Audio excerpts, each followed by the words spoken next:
애통함이라는 제목으로 함께 말씀을 나눠보려고 합니다. 이제 오늘은 스갈에서 쓱의 마지막 날입니다.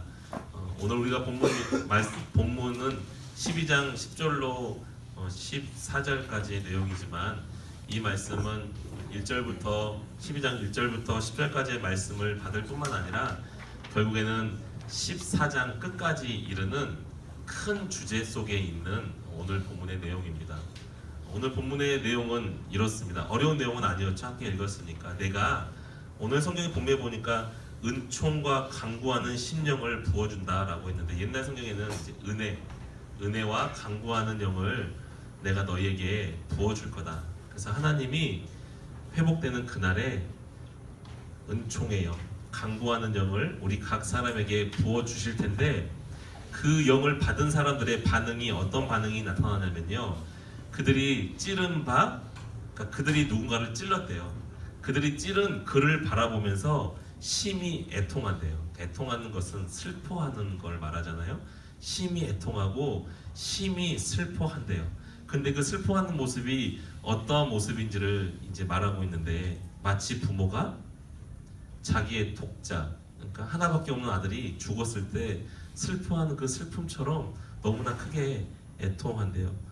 또 다른 표현은 장자를 위하여 통곡하듯이, 큰 아들이 죽었으니까 이 당시에는 아들이 여러 명 있어도 항상 대표가 큰 아들이잖아요. 그래서 그 집안을 상징하고 그 민족을 상징하는 건데요. 그렇게 큰 아들이 죽었을 때 애통하는 것처럼 크게 애통할 거다라고 말하면서 11절에 보니까 그날에 예루살렘에 큰 애통이 있으리니 무기또 골짜기 하다드림몬에 있던 애통과 같을 것이라. 이 지명이 좀 낯설잖아요. 무기또 골짜기의 하다드림몬, 이곳이 어딘지를 잘 살펴봤더니 이스라엘에 선정을 베풀었던 왕이 있어요. 뭐 여러 명의 왕이 있었겠지만 다윗 왕 이후로 많은 왕들이 악하게 살다가 제 16대에 요시야라는 왕이 등장합니다. 그 요시야라는 왕은 어릴 때부터 하나님을 위해서 또 백성을 위해서 선대했고 선정을 베풀었던 왕이 있어요. 그래서 이 왕이 죽어서 그 애통했던 곳이 바로 이 무기또 골짜기 이 지역이거든요. 그래서 이 나라를 정말 잘 다스렸던 왕이 죽었을 때 온 백성이 정말 크게 슬퍼했던 것처럼 그런 큰 슬픔이 오늘 그 하나님의 영을 받을 때 이렇게 그런 애통함이 있구나라는 것이 11절 말씀에서 등장하고 있습니다. 여기까지는 어떤 말이었나요? 예루살렘에 큰 슬픔이 있을 거다. 근데 예루살렘에만 그 슬픔이 끝나는 게 아니고요, 온 땅 각 족속이 따로 애통하되, 온 땅에 있는 각 족속들이 따로 애통하는데요, 똑같은 말이 계속 반복돼요. 12절 한번 눈으로 봐보세요. 다윗의 족속이 따로 하고 그들의 아내들이 따로 하며. 자, 다윗의 족속이라고 하는 것은 왕족을 말해요. 왕족들이 그 영을 받을 때 심히 애통한대요. 또 그들의 아내들이 따로 애통한대요. 또 나단의 족속이 따로 하고 그들의 아내들이 따로 하며. 나단은 여기서 말하는 것은 선지자 나단을 말하고 있는 거거든요. 그래서 선지자 그룹들, 그들이 하나님 앞에서 크게 회개하고 애통하고 그들의 아내들이 또 따로 회개하고 애통하는구나. 13절에 보면 레위의 족속이 따로 하고 그들의 아내들이. 레위 족속은 여러분 너무나 잘 아시죠?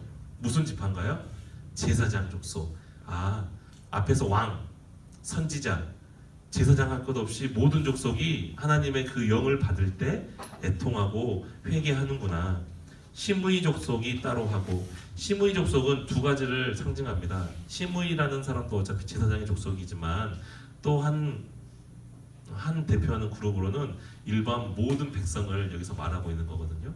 그래서 지금 11절, 12절, 13절 말씀을 보니까 왕족도, 선지자 족속도, 제사장 족속도, 그리고 모든 백성들이 하나님께서 주시는 그 영을 받을 때 크게 애통하고 회개할 거다, 이렇게 말을 하고 있습니다. 그런데 거기서 그치는 것이 아니에요. 14절에 보니까 모든 남은 족속도, 여기에 지금 포함되지 않는 모든 족속, 12절 처음에 보면 온 땅의 각 족속이라고 했으니까요, 이스라엘 백성뿐만 아니라 온 땅에 남은 모든 족속들도 각기 따로 하고 그들의 아내들도 따로 하리라. 여기서 따로 한다는 게 뭐예요? 위에 있는 애통함을 계속해서 받아서 모든 사람들이 애통할 것이다, 회개할 것이다, 이렇게 말을 하고 있는 겁니다. 밑도 끝도 없이 오늘 예언의 말씀인데 하나님이 내가 다윗의 집과 예루살렘의 주민에게 은총과 강구하는 여기서는 심령인데 쉽게 말하면 성령 하나님을 부어 주실 것과 마지막에 메시아가 오셔서 우리의 죄를 다 대신 지시고 죽으실 때 결국에는 나의 죄 때문에 죽으신 거니까 내가 그분을 찌른 거잖아요. 그래서 나의 죄 때문에 그 메시아가 죽게 된 것을 우리가 깨닫게 되었을 때 성령님을 받아서 성령님께서 내 안에서 나의 죄 때문에 예수님이 죽으셨구나, 내 죄 때문이구나 라는 것을 깨닫게 하시는 그때 큰 애통이 있다는 거죠. 왕에게도 제사장에게도 선지자에게도 모든 백성에게도 이스라엘 백성뿐만 아니라 온 땅의 모든 이방인의 각 족속에게도 성령이 임하게 됐을 때 그렇게 회개하는 역사가 있을 것이다. 하나님 앞으로 돌아오는 역사가 있을 것이다 라는 말씀이 이 12장에서 나오고 있고 13장 14장에서도 계속해서 열방 가운데 너희가 어떻게 회복될지를 계속해서 말씀하고 있습니다. 간단한 거죠. 성령님을 받고 성령님을 받게 되면 성령께서 우리 안에서 깨닫게 해주셔서 참 회개를 하게 되고 예수 그리스도를 구주로 고백하게 되고 구원을 얻는다라고 하는 정말 짧은 구절에 정말 너무나 간단한 진리의 말씀이에요. 근데 이 말씀이 그냥 구약의 한 스가랴의 12장 한 10절부터 14절까지 5절밖에 안 되는 말씀이지만 여기에 기록되고 끝난 말씀인가요? 아니죠. 우리가 너무나 잘 알고 있잖아요. 예수님이 우리를 위해서 십자가에 못 박히고 죽으시고 부활하신 다음에 약속해 주셨어요. 내가 승천한 다음에 성령을 너희에게 부어줄 것이다.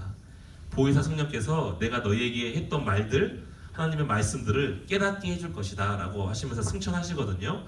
그 다음에 진짜로 사도행전의 1장 2장을 보면 보혜사 성령께서 그 은혜를 간구하고 그 은혜를 사모하여서 기도하고 있던 하나님의 백성들에게 임하셔서 실질적으로 오늘 말씀과 같이 그들이 성령을 받고 보니까 그들이 잘 믿어지지 않았던, 믿지 않았던 예수님이 진짜로 부활하셨구나. 근데 그게 단순히 부활하신 게 아니라 나 때문에 죽으시고 나 때문에 그분이 십자가에서 못 박아 죽으셨구나, 돌아가셨구나. 그래서 그거에 대해서 회개하고 그리고 부활하신 그분을 찬양하면서 나아가서 다른 사람들한테도 너희가 십자가에 못 박아 죽인 그 사람이 진짜 메시아다. 그 사람을 믿어야지, 그 예수님을 믿어야지 참 구원을 얻는다라고 고백하는 오늘 말씀이 실현되는 것이 바로 사도행전 1장 2장을 보면 우리가 너무나 잘 알 수 있는 것 같습니다. 이 은혜 때문에 지금 우리가 여기에 있는 거죠.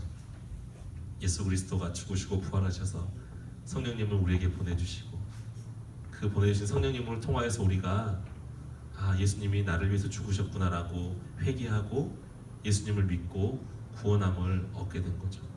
어느 누구도 내 인간의 힘으로 하나님이 계시니까 내가 예수님이 계시니까 믿어야지 이렇게 스스로 믿는 사람은 아무도 없어요. 오늘 말씀처럼 하나님이 은총과 간구하는 심령을 부어주실 때 하나님께서 성령을 우리 안에 부어주실 때 우리가 우리의 죄를 깨닫고 우리의 죄를 회개하고 나 때문에 예수님이 죽으셨군요 라고 고백하면서 예수 그리스도를 믿을 수 있는 겁니다. 순서가 이해되세요? 나는 내 친구 따라서 교회 나왔는데요. 어릴 때 그냥 엄마 뱃속에서부터 자연스럽게 교회 나왔는데요.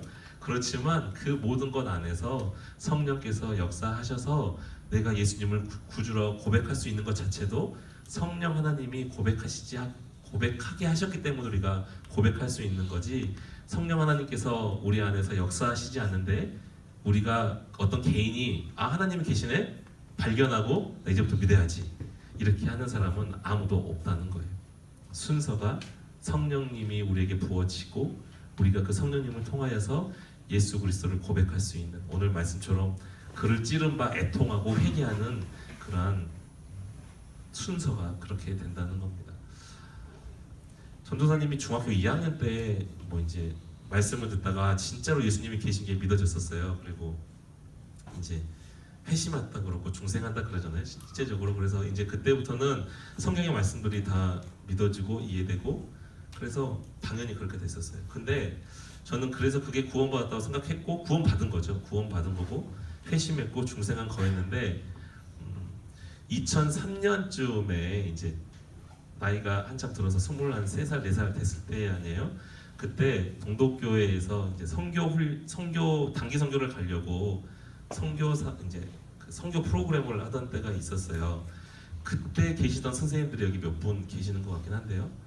지오에서 많은 선교 단체에서 선교사님들이 오셔가지고 이렇게 강의도 해주시고 이제 훈련을 받은 때였는데 제가 이제 맨 앞줄에서 이제 강의를 듣고 있다가 그때 이제 오셨던 선교사님이 그냥 특별한 강의가 아니었고 단기 선교 나갈 거니까 이제 단기 선교에 관련된 선교의 주제에 관련된 내용으로 강의를 하시고 이렇게 그냥 그렇게 선교 강의를 하셨었어요. 그랬는데 이제 마지막 시간에 이제 2번을 하시는데 잠깐 쉬는 시간 전에 이제 우리가 다 같이 이제 첫 번째 강의를 마무리하면서 이제 우리가 기도합시다라고 이제 이렇게 기도를 하는 시간들이 있었어요. 근데 이제 마지막 때 솔직히 그 분이 어떤 기도 제목을 주셨는지 정확하게 기억은 안 나는데 어쨌든 기도 제목을 주셨고 제가 이제 기도를 하는데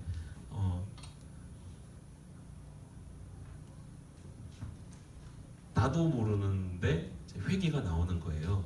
근데 이제 그때 정확하게 어떤 문제인지 모르지만 전도사님이 이제 속으로 되게 고민하고 씨름하고 있던 문제가 있었던 거거든요. 그때가. 근데 이제 그 문제하고 관련해서 회개가 나오고 근데 이게 그냥 하나님 제가 잘못했어요. 그냥 이런 차원의 회개가 아니었어요. 어떤 거였냐면 이제 통곡 기도가 하고 이제 제가 기도를 하는데 너무 이제 제 마음 속에 제가 어떻게 컨트롤할 수 없는 격한 감정과 눈물과 부르짖음과 진짜 예수님이 이렇게 참 나 때문에 죽으셨구나라는 그 고백과 함께 혼자 쉽게 말해서 그냥 부르지만 않았지 막 그런 상태로 계속 기도를 하게 된 거예요. 그러니까 약간 반응이 이렇게 강의 끝나고 이제 기도합시다 하고 강사가 기도 내려갔고 근데 생각을 해보세요. 지금 앞에서 하영이가 이제 2부 타임 이제 잠깐 쉬었다가 강의 들어가야 되는데 혼자 울면서 막 난리 통곡을 하면서 막 기도를 하고 있으니까 이 강사님이 쉬러 내려가셔야 되는데 쉬러 내려가시지 못하고 제 옆에 오시더니 앉으셔가지고 저한테 손을 얹으시고 이렇게 계속해서 중보기도를 해주시는 거예요. 근데 중보기도 해주시는지도 몰랐어요 저는. 근데 계속해서 쉬는 시간 10분밖에 안 됐는데 10분 동안 내내 제가 그러고 기도하면서 강의 시간이 시작되는 시간인데도 그러니까 저는 모르는 거죠. 그 시간이 얼마나 갔는지를. 그러면서 결국에는 그거였어요.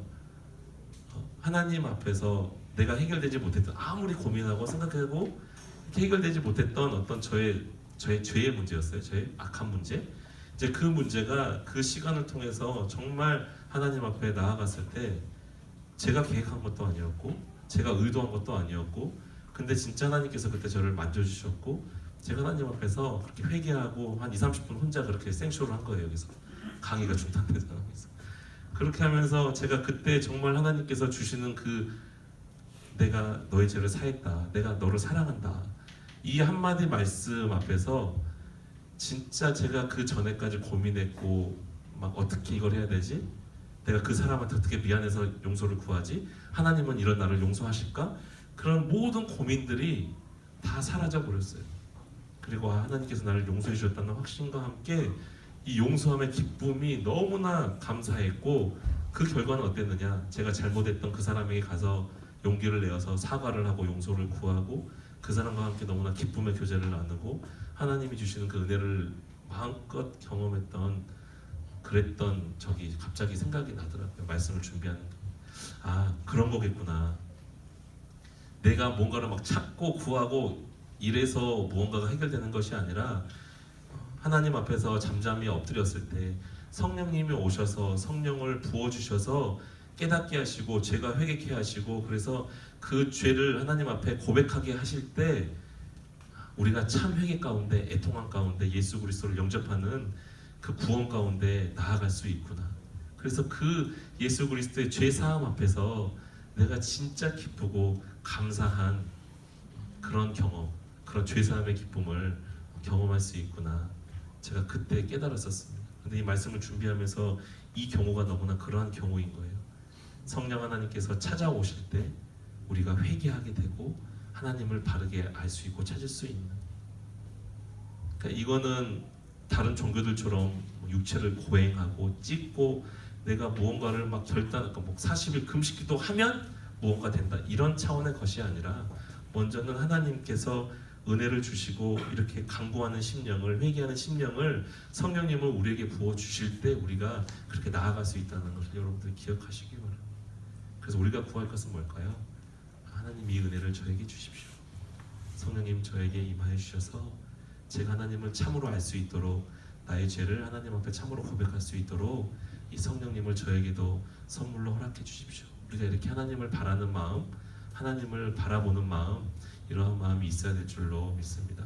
마지막으로 한 가지만 더 살펴보자면 여러분들 12장, 13장, 14장을 보면서 한글 성경이기 때문에 너무나 잘 보이는데요.